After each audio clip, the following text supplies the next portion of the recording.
오늘 하세나 본문은 욥기 39장 13절에서 30절까지의 말씀입니다.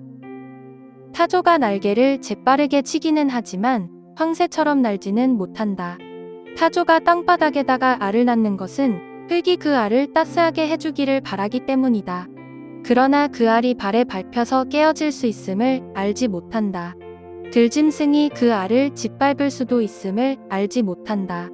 타조는 알을 거칠게 다루기를 마치 제가 낳은 알이 아닌 것 같이 하고 알을 낳는 일이 헛수고가 되지나 않을까 하고 걱정도 하지 못하니 이것은 나 하나님이 타조를 어리석은 짐승으로 만들고 지혜를 주지 않았기 때문이다. 그러나 타조가 한번 날개를 치면서 달리기만 하면 말이나 말 탄 사람쯤은 우습게 여긴다. 욥은 대답해 보아라. 말에게 강한 힘을 준 것이 너냐? 그 목에 흩날리는 갈기를 달아준 것이 너냐? 내가 말을 메뚜기처럼 뛰게 만들었느냐? 사람을 두렵게 하는 그 위세 당당한 콧소리를 내가 만들어 주었느냐? 악발굽으로 땅을 마구 파대면서 힘껏 앞으로 나가서 싸운다. 그것들은 두려움이라는 것을 모른다. 칼 앞에서도 돌아서지 않는다. 말을 탄 용사의 화살통이 덜커덕 소리를 내며 긴 창과 짧은 창이 햇빛에 번쩍인다. 나팔 소리만 들으면 머물러 서 있지 않고 흥분하여 성난 모습으로 땅을 박차면서 내달린다. 나팔을 불 때마다 휘닝하고 콧김을 뿜으며 멀리서 벌어지는 전쟁 냄새를 맡고 멀리서도 지휘관들의 호령과 고함 소리를 듣는다. 내가 높이 솟아올라서 남쪽으로 날개를 펴고 날아가는 것이 내게서 배운 것이냐? 독수리가 하늘 높이 떠서 높은 곳에 보금자리를 만드는 것이 내 명령을 따른 것이냐? 독수리는 바위에 집을 짓고 거기에서 자고 험한 바위와 요새 위에 살면서 거기에서 먹이를 살핀다. 그의 눈은 멀리서도 먹이를 알아본다. 독수리 새끼는 피를 빨아먹고 산다. 주검이 있는 곳에 독수리가 있다. 사랑하는 여러분, 우리는 이렇게 믿고 살 때가 있습니다. 열심히 하면 좋은 결과가 따를 거야. 성실히 준비하면 반드시 성공할 수 있어. 이렇게 생각할 때가 많죠. 상식적으로는 맞는 말이지요. 그런데 사실 인생이 꼭 그렇게 흘러가지는 않습니다. 성실히 살아가도 실패할 때가 있고 어리석어 보이는데도 오히려 잘 되는 경우가 있습니다. 우리 눈에는 도무지 이해가 되지 않는 삶의 장면들이 너무나 많죠. 욥기 39장은 이런 질문 앞에 선 욥에게 하나님께서 말씀하시는 그런 대답입니다. 하나님은 타조와 말, 매와 독수리 같은 동물들을 보여주시며 이렇게 말씀하십니다. 내 방식은 너희 방식과 다르고 내 생각은 너희의 생각보다 높다. 먼저 타조의 이야기를 들어봅시다. 타조는 알을 모래 위에 두고 때로는 새끼를 돌보지 않는 것처럼 보입니다. 다른 새들과 비교하면 참 미련해 보이죠. 그래서 하나님께서는 이렇게 말씀하십니다. 이것은 나 하나님이 타조를 어리석은 짐승으로 만들고 지혜를 주지 않았기 때문이다. 타조를 그렇게 창조하실 때는 하나님의 의도가 있다라는 말씀이시죠. 그런데 타조가 달릴 때는 말보다 더 빠릅니다.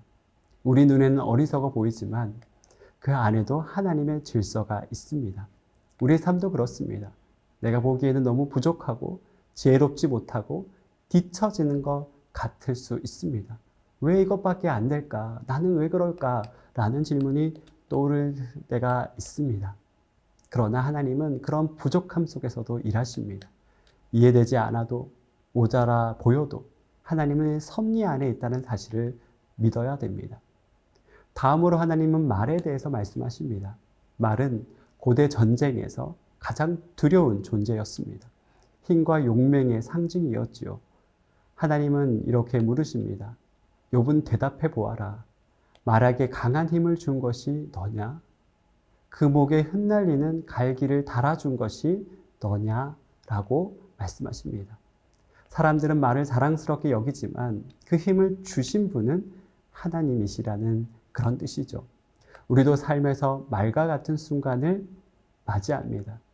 능력이 생기고 인정받고 성공하는 순간이 분명히 있지요.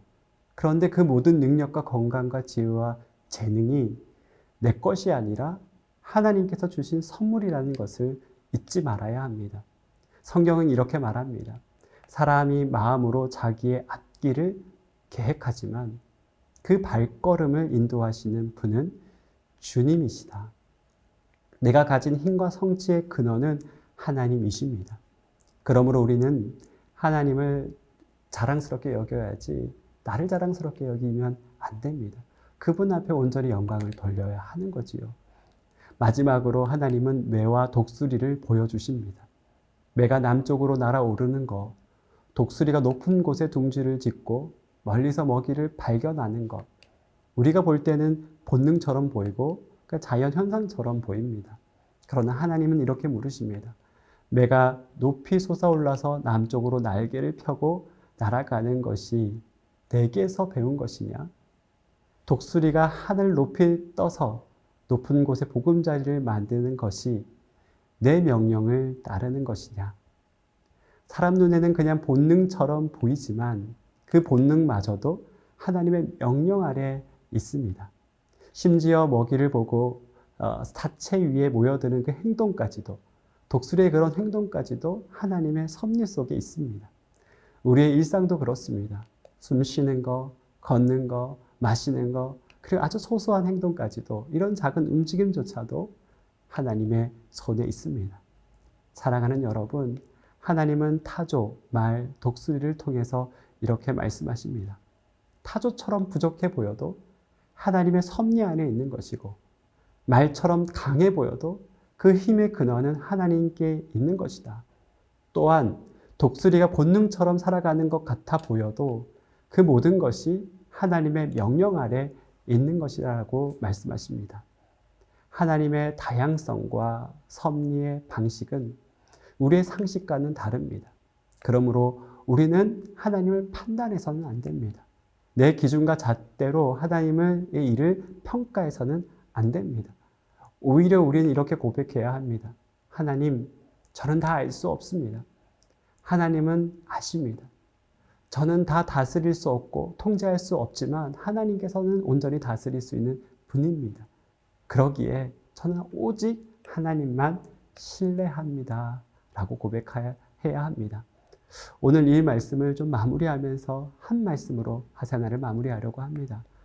나의 생각은 너의 생각과 다르며 너의 길은 나의 길과 다르다. 주님께서 하신 말씀이다.